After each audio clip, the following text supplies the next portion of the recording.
Okay, so let me start with your name. My name is Jyler Donovan. Okay, and what brought you down to Occupy Louisville? I have been following sort of the Occupy movements since September 17th when they started in New York City, and I have been sort of empowered with the spirit of the movement. I feel like activism runs in my blood, and feeling that sort of spirit energy coming down from New York has really sort of made me come out in my own city. Okay, and how long have you been coming down here? Since the first day it started on last Tuesday, a week ago. Okay, and some people have been sleeping over down at the Belvedere. You've been doing that? Yeah, I've been sleeping off and on at the Belvedere, taking time for self-care, sleeping at my house when I got sick, or, Yeah, well, good. Good. So, what are some of the issues that are important to you? Because I know the movement hasn't really gelled around specific issues, so I'm really kind of looking for the issues of the people who have joined in. Yeah. I mean, specifically, I am interested in just the system in general and the ways in which it sort of puppets all of us into unfair and unjust lives, I guess. We don't get to really make our own destinies. We don't really get to choose what we want to do with our lives. We are sort of forced into specific positions based on how society perceives us or what it thinks we may or may not, how we may or may not be capable of achieving. So I'm mostly, I'm very interested in oppression and the ways in which oppression sort of is intermixed in all of this sort of occupation stuff. So I just, play the game or die. So, how do you see the movement how do you see the coming together of people into this movement having an impact? What do you feel the mechanics are for how that converts into political change? Honestly, I don't know. I don't know what's going to happen.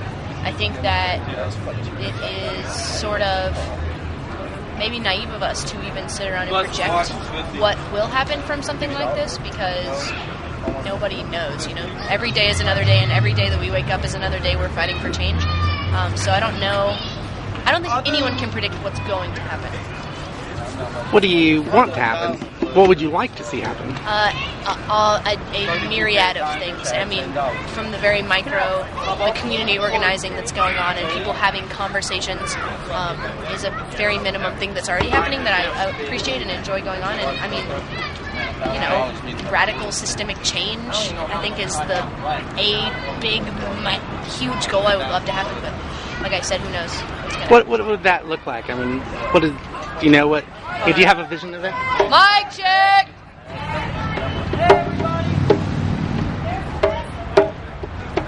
There's a mess over here. There's trash on the ground. Where? We talked earlier about being responsible for our trash and respecting our space. Let's take action. Is there a trash can or something? Yeah, there's trash and there's recycling cans. Or, I mean, there should be a bag for recycling, like there generally is, with a sign. But yeah, I don't know. I don't know what that looks like, because I am only one person. And I'm not sure if I can, and that's the beauty of this, is it's the people coming together, so we make the decisions as a group. So I, as one person, I think it is almost superfluous, like what I want. So, you've been doing this since it started. Yeah. One of the things that I've been kind of puzzling over myself is the energy that seems to have originally brought people together in New York, especially, seemed to be very much about economic situation, about corporate influence in government and kind of government not listening, disengagement, things like that. And then the facts on the ground about how 1,000 people get along with each other for an extended period of time kind of drove the movement towards the direct democracy, and some of these organizing principles and this mic check that we just did. That in itself seems to be more interesting to some of the people here, I think, than the initial anger that brought people together in the first place, which I don't think is a bad thing, but it's an interesting thing. Yeah. And what are your thoughts on that? You know, are you interested in the mechanics of what's happening here, or in the change that maybe can come from the movement? I mean, I'm an academic, and being an academic, you know, we sort of learn that all of these things are intrinsically linked. Like, you can't really discuss economic oppression or corporate greed or anything without discussing all of everything else. Like, everything is all tied together. Like, you couldn't discuss capitalism without discussing racism. You can't discuss white supremacy without discussing, like, heterosexism and hegemony. Like, you can't, those things are not, you know, those things are all tied together. So I think that all of these sort of separate side conversations that seem to be stemming off of corporate greed and whatever, and mechanics of the democratic system are all just inevitable, because everything is related to each other, and if we think that it's not, then we're wrong. Like, you know, I study social justice movements, and one thing I've learned from studying social justice movements is that many of the greatest downfalls of social justice movements in this country has been they're ignoring other populations and intersectionality. So, like, gay liberation movement in the 90s, they were ridiculously sexist and ridiculously racist.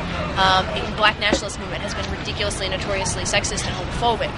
Women's suffrage has been ridiculously and notoriously racist. And in order for us to, you know, this sort of here, we are united under all sorts of oppressions, and we're not saying this is our one thing, because when we pick our one credo, or when we decide this very one, you know, thing is what we're all fighting for, we're discrediting everyone else's experiences and all the other oppressions that are tied into that.